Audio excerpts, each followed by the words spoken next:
નમસ્કાર મારા વહાલા ગુજરાતી મિત્રો, જાગો જોગી જાગો ચેનલમાં આપનું સ્વાગત છે। તો આજે આપણે વાત કરીશું કે કોઈ મનુષ્ય સામાન્ય મનુષ્ય નથી। દરેક મનુષ્ય પૂરેપૂરો ઉર્જાથી ભરેલો છે, દરેક મનુષ્ય પૂરેપૂરી શક્તિથી ભરેલો છે, દરેક મનુષ્ય પાવરફુલ છે। કેમ કે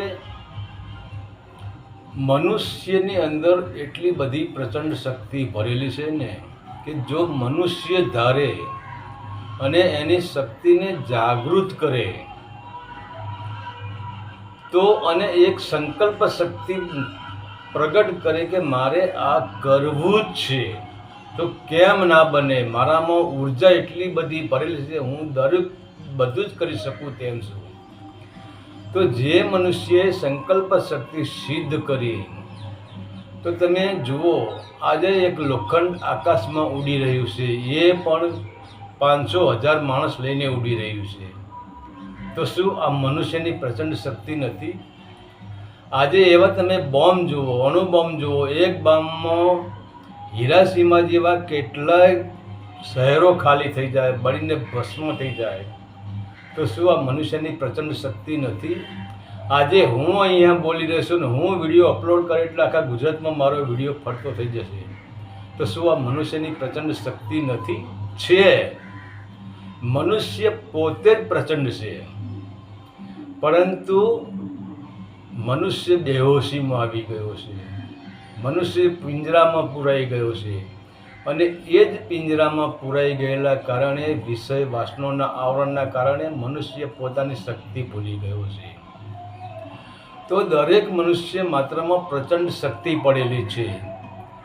દરેક મનુષ્ય હાવજનું બચ્યું છે, ઘેટાનું બચ્યું નથી। તો કોઈ મનુષ્યને કમજોર ન સમજી લેવો, કોઈને શક્તિહીન ન સમજી લેવો, કોઈ શક્તિથી ગરીબ ન સમજી લેવો અને કોઈને કાયર નથી કે પછી કોઈ મનુષ્ય દુઃખી પણ નથી।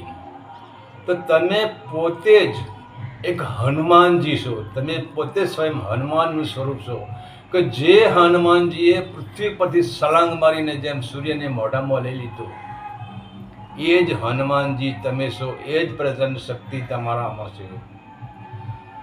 તો અને તમે પોતે જ એક ધ્રુવનો તારો છો કે તમે આકાશના બ્રહ્માંડમાં તમે સ્થાન લઈ શકો છો।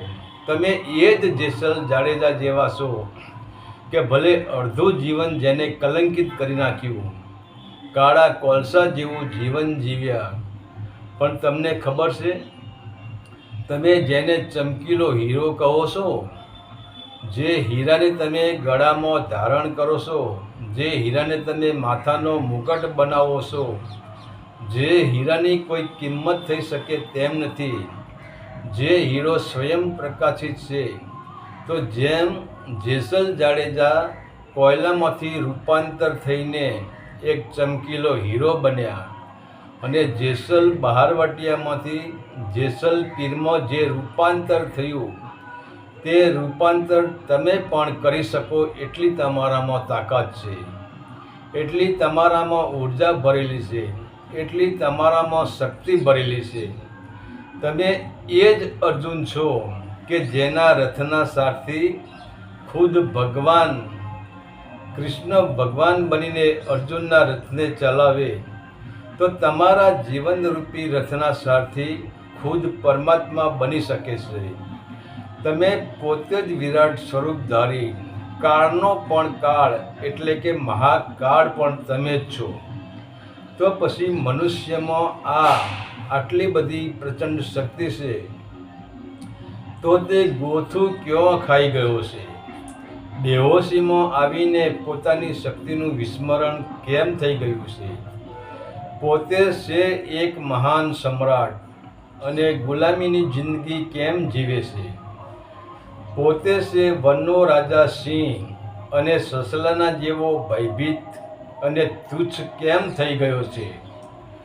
તો એક કારણ છે કે તમે પાંચ તત્વના પિંજરામાં પૂરાઈ ગયા છો, લક્ષ 84ના પિંજરામાં પૂરાઈ ગયા છો।